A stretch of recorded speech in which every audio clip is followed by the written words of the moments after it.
Following the release of the House Intelligence Committee memo on Friday, Donald Trump Jr. said the memo was, quote, a piece of sweet revenge for his family in proof that the entire Russia investigation is built on a foundation of sand. Donald Trump Jr. joins us tonight.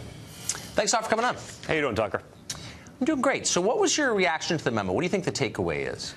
Well, listen, I think the takeaway should be that Americans should be a little bit scared about what's going on right now. I mean, when you hear this stuff going on, you don't think of this happening in the United States. You don't think of this happening in a country where we have a foundation of laws and principles grounded in the Constitution. Because this, to me, seems like a clear violation of that. You have a court that virtually no one knows anything about, just haphazardly granting full surveillance of American citizens, in this case, the duly elected future president of the United States, based on shady information paid for by the opposition party's candidate in that presidential race. I mean, this is crazy stuff. It does seem outside the bounds of what the law was written to allow, and yet it is allowed under the law, and that law was just reauthorized by the Republican-controlled Congress with very little debate. Why do you think that was?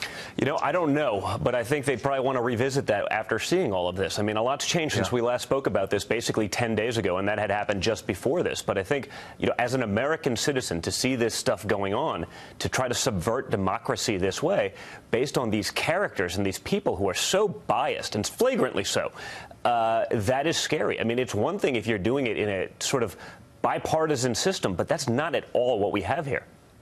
So this, all the things that we're talking about were allegedly committed by employees of the executive branch, which is now the Trump executive branch. Yes. So what's the solution going forward? How do you fix this? You know, I don't know. I think we have to open everything up. You know, listen to the Democratic memo. I'm sure that'll be a winner, given that Schiff is doing this and everything he's been spreading for a long time. But you can see the fear in their eyes, because the one thing is we've always been in a very one-sided battle, right? Because the Republicans can have their talking points, and there is bias there, obviously, as well. But when you have the mainstream media so willing to sell for the other side, so willing to go to battle for anything the other side says, so willing to take whatever they say and just say, you know what, that is the gospel. There's nothing else that could contest what this person is saying. That's where it starts to get scary to me. So I say open it all up. But let's see the FISA court transcripts. Let's see everything that went into this, because I think once all of that comes out, not just the rebuttal that they've had weeks to be able to say this is how we're going to counter it, but let's see those court transcripts, because I want to know what that judge saw when they reauthorized it. All this stuff was based on Carter Page, and yet it was reauthorized numerous times after Carter Page was not even a part of the campaign anymore. So what is their basis for the ongoing investigation?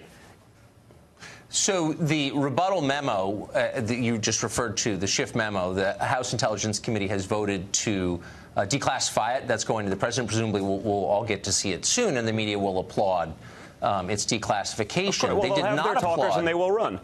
But they did not applaud the declassification of the Nunes memo. No. Was it striking to you to see reporters argue for more secrecy, that the public doesn't have a right to know? I had a field day with that one on my social media accounts, because it was the first time in history where I'm watching the media effectively argue for less information. And, you know, touting the talking points. This is going to make it really difficult to investigate people. We're going to be giving up trade secrets. I didn't see any of that in the memo.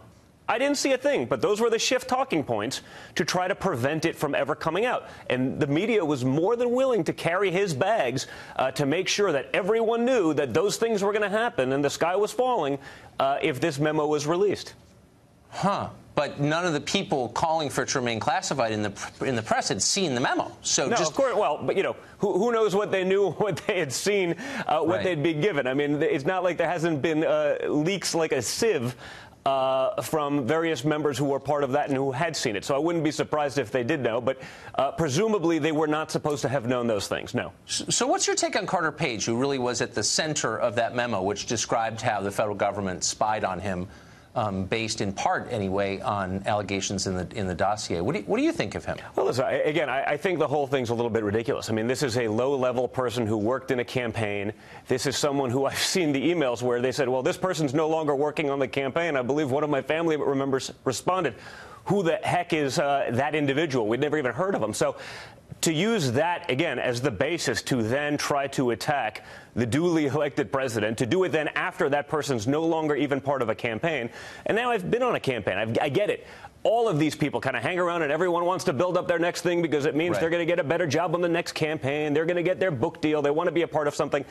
The reality is he wasn't a real player in the campaign. So to utilize that person, I mean, they seem like a great patsy for that. I'm sure others were utilized the same way. But the reality of the situation is that we've had an investigation going on for over 2 years where there is zero evidence. We haven't seen any investigations into all of the shade, all of the stuff that has gone on with our opponent that were actual, real things that had happened, that she was involved in, that transpired. There's not even an investigation. But you can take a fringe person on a campaign, utilize that to get all these FISA warrants, to spy on someone who'd ultimately become the president of the United States, to continue to do so based on evidence paid for by their political opponent, given and weaponized by the sitting administration at the time. I mean, what about this doesn't reek of a banana republic, Tucker? It's crazy. Doesn't sound very American to me. Don Trump, thanks a lot for coming on tonight. I appreciate it.